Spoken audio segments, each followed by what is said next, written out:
Students. कल हमने SST का वर्क स्टार्ट किया था, लेसन फर्स्ट हमारे अतीत बुक का। आगे हमने कल विदेशी के बारे में पढ़ा था। विदेशी किसे कहते हैं, आज हम उसका अर्थ क्या लगाते हैं। भारतीय जो ना हो, जो हमारे भारत का रहने वाला ना हो। आगे हम स्टार्ट करने जा रहे हैं। मध्य युग में मानो किसी गांव में आने वाला कोई भी अनजान व्यक्ति, जैसे हमारे गांव में किसी दूसरे गांव से कोई व्यक्ति आता है तो वो हमारे लिए अनजान होता है, जो उस समाज या संस्कृति का अंग न हो, जो हमारी समाज या संस्कृति का न हो, विदेशी कहलाता था। ऐसे व्यक्ति को हिंदी में परदेसी और फारसी में अजनबी कहा जा सकता है। इसलिए किसी नगरवासी के लिए वनवासी विदेशी होता था।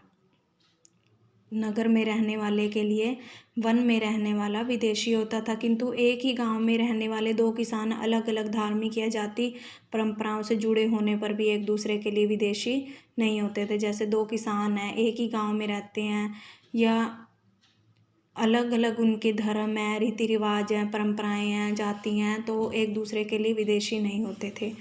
आगे है इतिहासकार और उनके स्रोत। इतिहासकार किसी युग का अध्ययन करते हैं और उनकी खोज की प्रकृति क्या है, इसे देखते हुए वे अलग अलग तरह के स्रोतों का सहारा लेते हैं।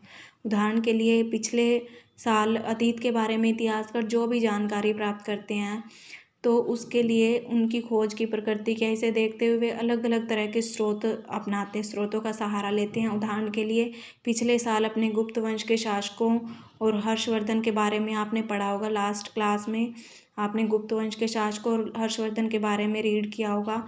इस पुस्तक में हम मोटे तौर पर 700 से 1750 ईस्वी तक लगभग 1000 वर्षों के बारे में पढ़ेंगे। इस काल के अध्ययन के लिए इतिहासकार जिन स्रोतों का प्रयोग करते हैं उनमें आपको बहुत सी बातें ऐसी मिलेंगी जो पिछले युग से वैसी ही चली आ रही हैं, सेम है।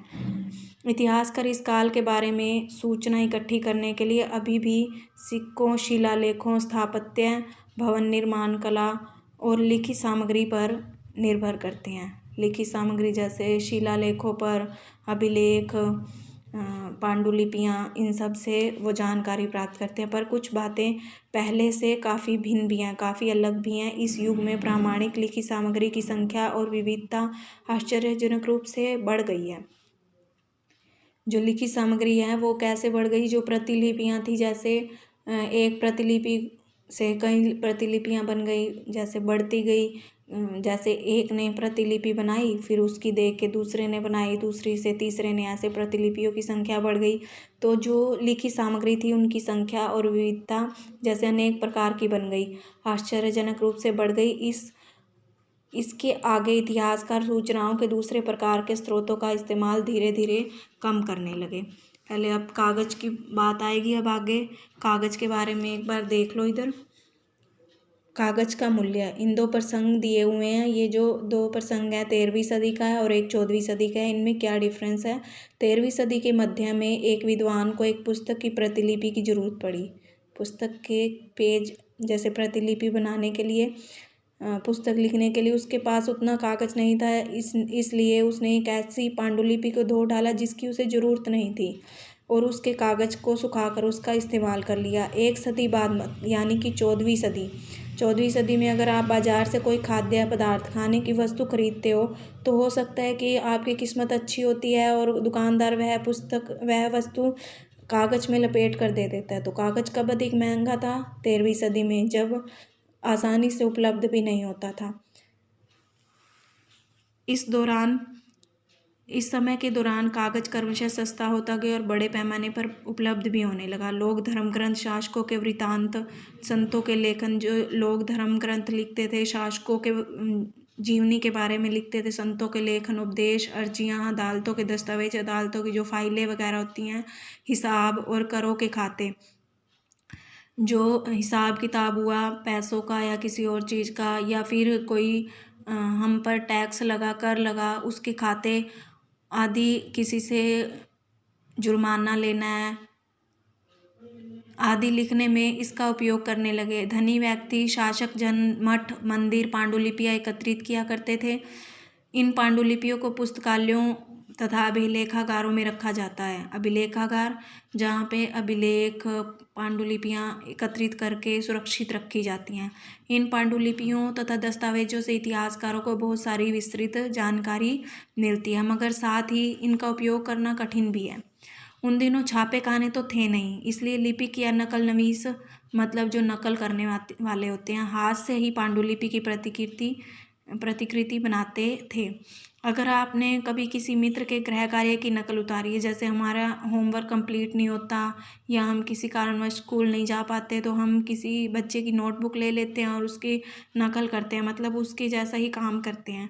तो आप जानते होंगे कि यह काम आसान नहीं है। कभी कभी आपको अपने मित्र की लिखावट समझ में नहीं आती होगी और आपको मजबूर होकर अंदाज़ा ही लगाना पड़ता होगा कि क्या लिखा गया है। फलस्वरूप आपके लिखे में मित्र के लिखे हुए से कुछ छोटे मोटे लेकिन महत्वपूर्ण अंतर आ जाते होंगे। पांडुलिपि की प्रतिलिपि बनाने में भी कुछ ऐसे यही होता है। प्रतिलिपियाँ बनाते हुए लिपिक छोटे मोटे फेरबदल करते चलते थे। कहीं कोई शब्द, कहीं कोई वाक्य, जैसे अब हम किसी की नोटबुक लाते हैं, आइडिया लगाते हैं, भाई यहाँ पे ये लिखा होगा शायद, तो हम वैसे ही लिख देते हैं अपने आइडिया लगा के, जैसे हम आइडिया लगाते हैं। ऐसे ही जो प्रतिलिपियाँ बनाते थे लोग नकल करके, तो वो भी ऐसे ही लिख देते थे। सदी दर सदी प्रतिलिपियों की भी प्रतिलिपियाँ बनती गई। एक प्रतिलिपि को देखकर दूसरे लोगों ने बनाई, दूसरे से तीसरे ने, तीसरे से चौथे ने, ऐसे ही प्रतिलिपियों की संख्या बढ़ती गई और अंततः एक ही मूल ग्रंथ की भिन्न भिन्न प्रतिलिपियाँ एक दूसरे से बहुत ही अलग हो गई। इससे बड़ी गंभीर समस्या उत्पन्न हो गई, क्योंकि आज हमें लेखक की मूल पांडुलिपि शायद ही कहीं मिलती है जो ओरिजिनल है, मतलब जो लेखक ने खुद बनाई है, वो पांडुलिपि मुश्किल ही हमें मिल पाती है। हमें बाद के लिपिकों द्वारा बनाई गई प्रतिलिपियों पर ही पूरी तरह से निर्भर रहना पड़ता है, जो बाद में लोगों ने बनाई थी, लिपिकों ने बनाई थी। इसलिए इस बात का अंदाज़ा लगाने के लिए मूलतः लेखक ने क्या लिखा था, इतिहासकारों को एक ही ग्रंथ की विभिन्न प्रतिलिपियों का अध्ययन करना पड़ता है। कई बार लेखक स्वयं भी समय समय पर अपने मूल वृत्तांत में संशोधन करते रहते थे। 14वीं शताब्दी के इतिहासकार जियाउद्दीन बर्नी से ले लीजिए। जियाउद्दीन बर्नी ने अपना पहला वृत्तांत, मतलब अपने जीवन के बारे में, पहली बार 1356 में और दूसरी बार इसके 2 वर्ष बाद लिखा था। दोनों में अंतर है, लेकिन 1971 तक इतिहासकारों को पहली बार वाले वृत्तांत की जानकारी ही नहीं थी। यह पुस्तकालयों के विशाल संग्रह में कहीं दबा पड़ा था। जो विशाल बहुत बड़ा मतलब इकट्ठा किया वो संग्रहालय है, जहाँ पे ये पांडुलिपियाँ एकत्रित करके, संग्रह करके, इकट्ठी करके सुरक्षित रखी जाती हैं, वहाँ पर वो पुस्तकालयों में दबा पड़ा था। ओके स्टूडेंट्स, आज के लिए इतना ही।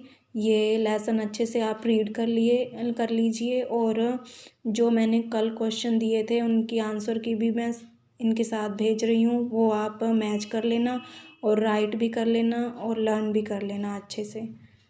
Okay bye.